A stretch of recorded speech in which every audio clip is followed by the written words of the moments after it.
Welcome to Kenton Teaches. Enjoy the video. Start by disconnecting the negative battery terminal and wait 10 minutes to fully discharge the airbag system. This prevents accidental deployment.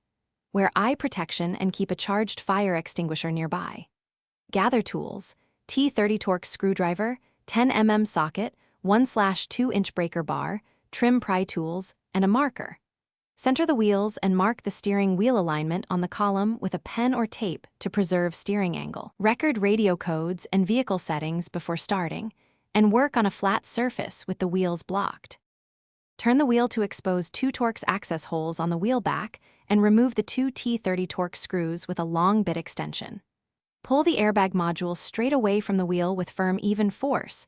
Do not pry at the module face. Unplug the airbag connector first, then the horn and any steering wheel control connectors, using a small pick to release tabs. Place the airbag face up on a non-conductive surface and set aside. Keep connectors organized and label each plug location for reassembly. With the airbag removed, loosen the steering wheel retaining nut while the wheel remains centered. Do not fully remove until ready to pull the wheel off. Use a steering wheel puller if the wheel will not slide free. Apply even pressure to avoid column damage.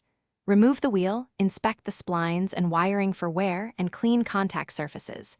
When reinstalling, align your marks, hand start the retaining nut, then torque to 65 Nm. Reconnect connectors. Reinstall the airbag, reconnect the battery, and verify horn and controls function. Thanks for watching. Please subscribe if this video was helpful.